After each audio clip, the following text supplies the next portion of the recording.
through the door. They kicked it down. They win it going away. And a dominant Game 5 win, their 5th consecutive series win by 5 games or fewer. And the Celtics don't just advance to the Eastern Conference semifinals. They barge their way through the door to get there. The final score in Game 5, Boston 120, Orlando 89. The Celtics once again are on to round 2. It's Gino time. I'd like to forget about this game forever. Cerrone Battle is alongside. Hi, Cerrone. Hey, what's going on, Joe? I just would like to forget about it and move on. But do you know they're the first team in history to trail at halftime and win a game by 30 points in the NBA playoffs? No, that's I would have lost that bet. Yeah, that's incredible. I mean, listen, they go nuts in the third quarter and finish, I think, 13 of 19 from shooting 3. Yes, and you know the story of the game is Ben Caro getting that, staying in the game with 4 fouls, getting the 5th foul, and that was it. Yep. But that might be the worst I've seen the Celtics play this year. Yeah, it was, and I mean, but that also might have been one of the worst coaching decisions for one, leaving Ben Caro out there with the 4 fouls, and then leaving him on the bench for so long as you watch the game just fall apart in front of you. He doubled down. It's kind of like he panicked. He was great coaching throughout the series, even in the games they lost. They figured out ways to stay in it, and then bonehead decision leaving him out there with those fouls, and then leaving him on the bench. Just it's like the whole team just lost faith in everything they believed in, and it just completely fell apart. And there's this guy named Jason Tatum that's pretty good. Yeah, he's not bad, huh, Joe? Yeah, joins Larry Bird as the only 2 Celtics 3 straight 35-point playoff games. That's good, right? That's good, and I think he hasn't missed a free throw in a week. Is that good? We'll react to it, Cerrone. I mean, listen, it wasn't pretty, but that third quarter was something, and then fourth quarter, wow. But Tatum goes 36, 37, and 35 in 3 games following a wrist injury. It's wild. Yeah. And, I mean, getting to the foul line is one thing against his team. He got to the foul line, but then I think he's on 38 in a row, made free throws or something like that right now, 35, 38, whatever it is. He hasn't missed a free throw since he missed 4 in game 1 and hasn't missed since. And again, like you said, with the wrist injury, he's making his free throws, getting to the line. He kept them in this game. Honestly, it could have been real ugly the other way if it wasn't for the first half of Jason Tatum and the way he closed the first half, driving, getting the dunk. Should have been an and one there before he went to halftime. But his team play early on, he had 5 assists in the first quarter. His play kept them close enough to where Orlando wasn't able to really pull away and make this thing tight. I mean, make it real tough on the Celtics. But, yeah, man, he's good. I don't know what else to say. He's good. It's a plus 34 tonight. I mean, it's incredible. And this is against, again, the best defense probably in the playoffs, and he's out there giving them burgers like it's nothing. So you got to give Tatum his due. Yep. The magical barbecue chicken after the Ben Caro move. We'll have more with Cerrone Battle. We're here reacting. Celtics advance to the semifinals. They await the winner of Detroit and New York. We'll find out who wins that one. We're going to get the Sports Hub headlines here from our intern, Josh Barber, who's his last night. And, I said, you know what? Why don't he do our headline for the final night? So here is Josh Barber, everybody, with the Sports Hub headlines. Essential Sports Hub headline presented by Celsius Energy Drinks. Celtics beat the Orlando Magic by a score of 120-89 to advance to the second round of the NBA playoffs. Jason Tatum continues to shine when the lights are brightest, putting up a double-double tonight with 35 points and 10 rebounds.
just they hit 0 3-pointers and they couldn't rebound whatsoever. I mean, that's just the fact, right? It is, but you know what? I'm gonna give them some credit a little bit.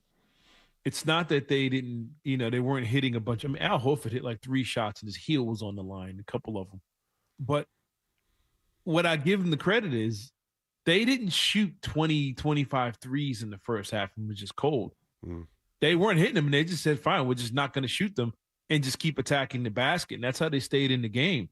I think they had a season low in attempts in the first half. I can't remember what it was exactly, but they didn't shoot a lot. Orlando, for most of this game, had drastically more 3-point attempts than the Celtics. It was Orlando taking all the threes, and the Celtics, I'm gonna give them credit for not forcing the issue against a team that defends the 3 so well, and they kind of picked their spots there. But getting to the basket, getting to the lane, they missed a ton of layups in the first half, and I think Porzingis again couldn't get it going under the basket. Tatum missed some bunnies early on. Brown got stripped a couple times in the paint, missed a couple layups. Derek White wasn't hitting his shots early on in the paint. Those were the ones that were real problems. But I'm going to give them credit and give Mazzulla credit for not forcing the issue with the threes and just, we're going to get out of it. We're going to break out of it and continue to attack the basket all the way up until Tatum's, buzzer beater dunked at the end of the second quarter. All right, I'll give you that. And look, dude, the fact that we're down by 2 points, that halftime was amazing. So, one thing I saw in the game that I maybe they made an adjustment. The Banchero thing was everything, but there was right before the half. It was kind of like you finally saw Orlando what they were doing. They were running right to the perimeter and kind of like stopping like a wall, and Tatum just kind of head faked and just ran by his defender and drove right to the hole. And this was like before the end of the half. And I go, well, hey, if they just do that, don't worry about the 3. Like, just get to the hole. And maybe you can get them in foul trouble. Well, what happens? Banchero gets his 4th. I don't know why they left him out there as malpractice. Absolute malpractice. With a lead. And then they took him out. Or then he got 5 fouls. They took him out. Yeah, he got 5, yeah. And there was a point where they were only up 3 points without Banchero in the game. And, man, did the floodgates open up, dude. It was so, yeah, you're right. That one coaching move was the difference, but I think sooner or later they were about to break the wall down. Yeah, I mean, and you called it right. The way they were playing defense in the first half, they were trying so hard to take the 3 away. They were up pressuring. And I don't know how – the Celtics had a ton of turnovers in the first half, but most of them were on there. It was Cornet or Porzingis sets the screen and rolls to the paint. And then the Celtics were trying to force it inside, and they turned it over several times, trying to dump it down to the center in the lane, and it just wasn't working. The timing was off, and just they weren't in sync with it. Second half, they were making those passes, and when they would dump it down to Cornet or Porzingis or Horford, whatever role man went to the paint, the defense will collapse, and they just kick it to the corners, and it was a wrap after that. That's how Hauser got going, and Horford hits a 3 out of the corner out of that, and then once they start hitting the corner threes, they start sagging on that high pick and roll. And now Jason Tatum is nailing threes from the top of the key like it's shooting practice. And when they brought the kid in, I can't think of his name, the one who elbowed Porzingis, once they put him out there, Tatum's face lit up, and it kind of like gave the Celtics confidence. And he was looking at him, shaking his head like, I'm about to smoke you.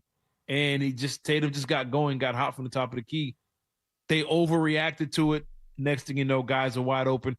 Pritchard's open, Jaylen Brown's open, Hauser's open, Derek White's open, and it was all downhill for Orlando after that. All downhill from there. Couple just things just to take away that I found interesting. Sam Hauser's had some decent play. He had 20 minutes tonight, but hit a couple of threes there. That got him going. Pritchard finally hit a couple of threes tonight, although he's been doing the little things, and then Jaylen Brown and Jason Tatum. I started the show tonight before the game talking about how Jason Tatum has been unbelievable in closeout games. Unbelievable. And I also mentioned that Jaylen Brown still averages 20 points a game in closeout games. The only game he really failed in was that Game 7 against Miami. Yeah. Besides that, in closeout games, Tatum and Brown together, if you look at the box score tonight, you'll see 35 and 23 and everyone else contributed. But long term, if you look at closeout games, you'll see Tatum 51, Brown 25, Tatum almost a triple-double, Brown 25. It's just when the games are on the line, Tatum and Brown are tough to beat. They're hardly ever beat. Yeah, they're tough, and they're crazy efficient tonight. Both of them efficient getting to the foul line. They're hitting their threes. They only took 9 combined, which is good. They were getting to the basket. You know, you're getting 30+ attempts with these two guys combined, but majority of them are in the paint. They're getting to the lane, trying to get to the rim, things you're supposed to do to this team. And to me, that's a sign of them, of the mental growth. They're not going to force the issue. They're not going to dribble, fade away three. We don't have to. They're going to take this is a good defensive team when it comes to taking away the three. Let's get to the basket. And we've been crying for this. I know me and you have over the last couple of years with this team. Go to the basket. You don't have to settle for the threes, and they're not settling, and they're adjusting to it. And to jump on what Grady and Max were saying at the end, you know, was this more about Orlando? Was the Celtics saying they can beat you in multiple ways? I think it's the Celtics saying they can beat you any way you try to come after them. Because now the next matchup, if it's the Knicks, I'm not sure, but they're pretty hobbled now. But you get a team like the Knicks who they like to take the pain away. They're going to give you the three and take the lane away. And you can see the Celtics try and get going that way, the opposite of what Orlando does. But, you know, I'm looking forward to the next series. I'm glad they get a break. You know, as much as I want Detroit to beat the Knicks, I want it to be the Knicks. I think it'd be more fun and it'd be great for the NBA. And Detroit's home games are so boring. Their quarters in their uniforms it's just a bad watch. So I hope it is the Knicks. But I hope it's the Knicks in 7. I want this thing to drag on as long as possible. I always say careful what you wish for. I still think Detroit would be a tougher matchup. I still do. I think Detroit is a tougher matchup. Yeah. I think they are. Physical. But I want the Knicks to win, but I want them to win in 7. Yeah. Take a long series. I think the Knicks are bums. I told you, I already have Mike Malone as the new head coach, and Thibodeau fired him. He's going to get fired either way. Yeah, you're right on that one. Was there a time tonight you thought that something might not be right, whether it was Derek White, Porzingis didn't? You know, are they going to start doing this Porzingis not starting second half thing? This has become a trend, but it's worked in the third quarter for both games. Yeah, it's something working. I mean, I was joking with my wife. I said, man, it looked like they flew in from Orlando, and did they have a get together at somebody's house? Were they up? Were they just? It looked like everybody was just out of sync or a step slow. I mean, it could be the travel or whatever. Just the physical toll from playing this Orlando team. But once they got it going and once they got loose and kind of they figured out everything Orlando had in their bag, and it was a wrap. And I said to you last time we was on, and in order for Orlando to even stay in these games, Banchero and Wagner have to be on 25+ points for each guy. And tonight's the first game where they didn't get that. Banchero he didn't have a huge impact. He only made 6 shots. He had 19 points, but he was a -15 when he was on the floor, turned it over 3 times. And all you needed was one guy to not have it. Wagner had his 25. He kept him in the first half, but Banchero didn't come along, and it was a wrap. And if KCP didn't get it going, the floodgates might have opened a little earlier in this game, excuse me. All right, Cerrone, I want to take Benny. Benny, we got about a minute, man. How you doing? Oh, is he there? You know, can you hear me? Yeah, I got you, bud. Oh, yeah, and I'm happy with the win. You know, I think I tweeted at you. I wasn't happy with them showing up in all black and then coming out the first 2 quarters looking like that. Yeah. But I'm glad they were, they answered the bell in the third quarter, came out strong. JT, another strong performance. Validate that man, validate this team. Yeah, like I said, I'm with Cerrone. I want to see that series go 7, but I want the Knicks in the next round. You got it, bud. I'm sorry to cut you short. We got to get going. All right, Cerrone. This is it, man. Right, man. You know what? I wanted to bury this game and move on. I'm glad we're doing a short post game tonight. Yeah, it's a wrap. It's a wrap with Orlando. Throw them out of here. Pack them up. Yeah. Do you believe in magic? Nope. Nope. Get him out of here. So I want to bury this show like we buried that series and move on. And we're on the Sunday together, I believe. Yeah, we're on Sunday, so it should be fun. And we should know who they're playing by. They might even be playing by then. Hopefully. Man, who knows? Yeah. We might just get that. All right, Cerrone, great job, man. All right, man. Thank you for We'll having me. Good I'll stuff. talk to you on Sunday. right, man. Big thanks to everybody tonight.